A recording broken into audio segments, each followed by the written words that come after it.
The vegetarians say that cows are causing global warming. Well, I guess today we're gonna help them with climate change. Eat more steak, save the world. The climate change experts will be so proud. You know what? You should even take this steak to Chick-fil-A and tell them to eat more beef.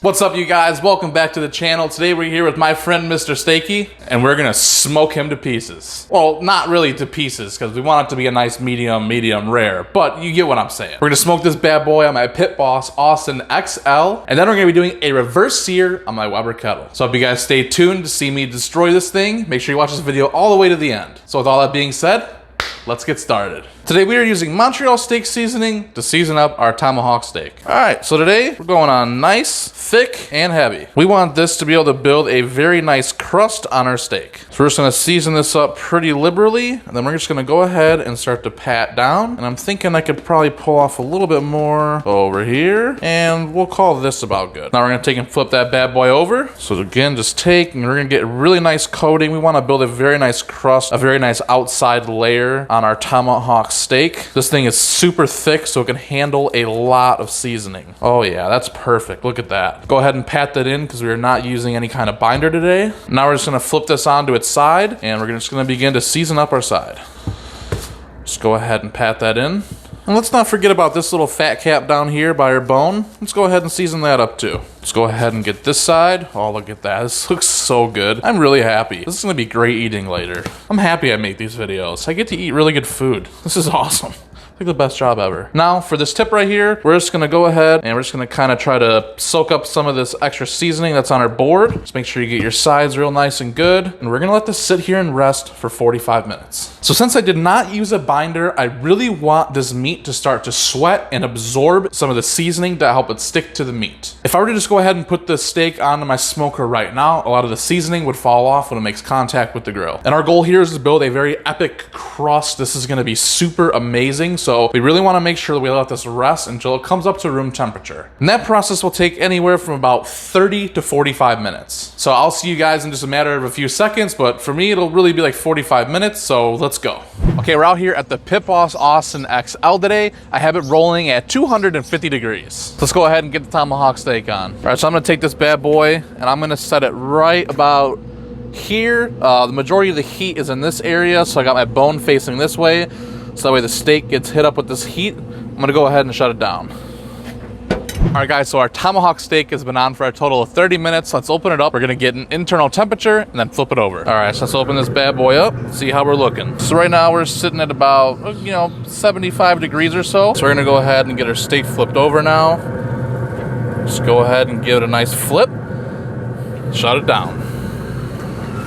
All right, so since we were at 75 degrees, I'm gonna go ahead and get my Weber grill fired up. In 15 minutes, I'm gonna come check it again. And if it's at that 100 mark, I'll go ahead and get it on there, get a nice little reverse sear going. If not, those coals will be nice and fine in there. They'll stay nice and hot for a good while. We'll make the determination when we come back. So I'll see you guys in 15 minutes, but right now, we're gonna start our Weber grill. All right, so this is the setup that I have going on today. I have this little tower filled up with little charcoal briquettes. You could use, if you want, lump charcoal, whatever. Then I just have a little tumbleweed in here. So I'm gonna get this tumbleweed lit, set this on here. It'll sit for about a good 10 minutes, then I'll dump it out. Okay guys, so our 15 minutes is up. Let's go ahead and dump our coals out and move on to the next step. So I'm gonna go ahead and dump all these coals out on one side to make a nice little spot to sear. Now what I'm gonna do is I'm gonna go ahead and get my grate on.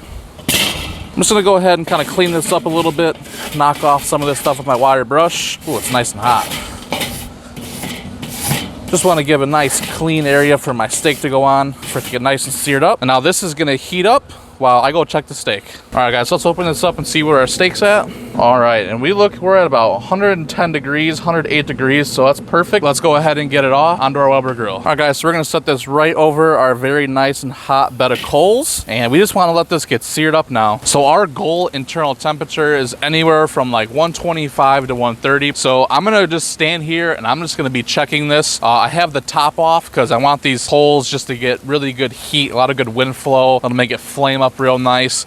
Sear up that one side. Stick around, guys. This is gonna be awesome. Come here and look at this now. We're just gonna let these flames lick the meat really good. It's gonna create a nice reverse sear, and then we'll be on our way. All right, guys, so now that we have sat a couple minutes here, we're gonna take and flip this bad boy over. And if you wanna talk about sear action, I mean, that is crazy epic bark and seared. It's almost kind of burnt a little bit, maybe. I don't know. I like it that way. I don't know if you do. It's at about 118 degrees right now, so we're just gonna let this go a little bit longer. All right, so we're at about 123 degrees. So I'm just gonna turn my steak this way for about another 90 seconds, and then I'll get it off. All right, so as you guys can see here, what we have going on is we have a bunch of this fresh thyme. We have a little pat of butter and some garlic, and I just made a nice little bed. We're gonna rest our steak on this, and I'm gonna go ahead and do that right now. I'm just gonna go ahead and flip this off. We're just gonna go ahead and let our steak rest on this, and we're gonna go inside and do the same thing to the top. All right, guys, so what we're gonna do is we're just gonna take our garlic, we're just gonna rest it on here. Then what we're gonna do is just take our butter, we're just gonna rest it over top. And what this is gonna do is just add a nice little layer of flavor to our steak while it rests. It's gonna soak in some of these juices because the steak is nice and hot. So we're just gonna pat this in really nice and good. We're gonna let this rest for 10 minutes, scrape all this stuff off, and then we'll get to see what it looks like. Well, guys,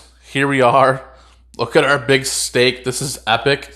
This side got charred super nice. So if you like super charred steak, this rub that's on here blackened really, really nice. I don't think it's burnt probably by any means. I just think it's really charred. And this side, I didn't let it get charred as much because we were kind of getting close to that 125-ish range that we were looking for. I didn't want to continue to blast it with heat and overcook it and ruin the steak. So this turned out super awesome. But before I cut into this, I just want to do a quick recap what it was that I did today. So we started out by seasoning it with Montreal steak seasoning. We just covered it all up with that seasoning. Then I let it rest here on the board for a total of 45 minutes. About 30 minutes into that rest time, I went and fired up my Pit Boss Austin XL to 250 degrees. I got it on at the 45-minute mark. Then I let it smoke for 30 minutes. At the 30-minute mark, we kind of flipped it, checked the internal temperature, then we let it go for another 15 minutes. And at the 30-minute mark of that smoke, we fired up our Weber, got it really, really nice and hot, dumped out our coals, got it ready to sear. At the 45-minute mark of this thing smoking, we took it off, slapped it right on our Weber,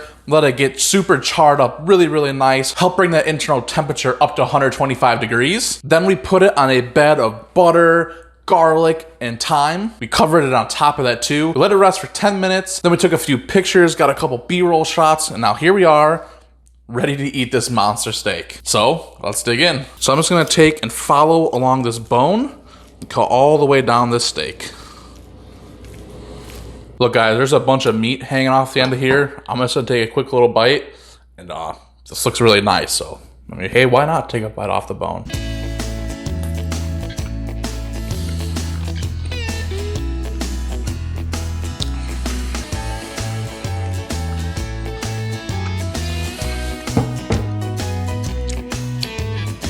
Hold on a minute, okay? So we're gonna pick this up now. Gonna set this off to the side.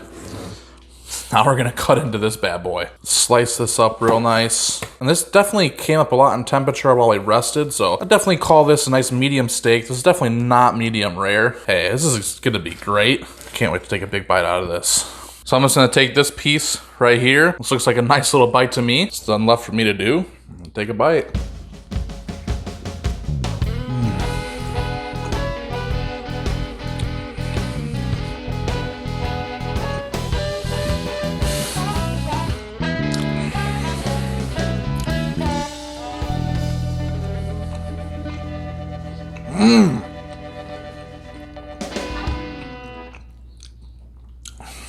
The char on here, get it charred black. I should let the other side get charred black too. This is crazy flavor.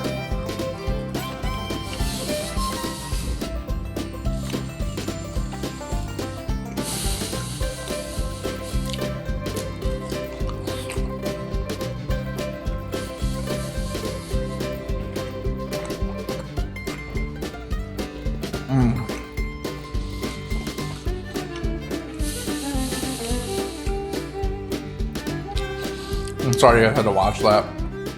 Normally I just take a bite of food and then I talk, but I need to finish when I started there. That was so epic. You guys have no idea. Just picture steak, right? A good old ribeye steak. Now slap another ribeye steak on top of that ribeye steak. And then stick a bone in it. then smother it with Montreal steak seasoning. Then you smoke it for a little bit, then you get it really nice and seared and char grilled, and I don't even know what to say. The flavor on this is super epic. I've wanted to make one of these for a long time. I normally make a lot of pork and chicken, but I don't really make too much beef, and I'm really glad I ventured into this beef today. So guys, that's all I have time for today. I'm gonna smash this with my family. I got some family over. So I hope you guys have enjoyed this video. If you're not subscribed, please subscribe to the channel. I'm putting a new video out every Tuesday and Thursday. So I hope you guys like this video, share it with your friends. Hope you guys have a great day, night, or whatever time it is when you find this video, and as always, I'll see you in the next video.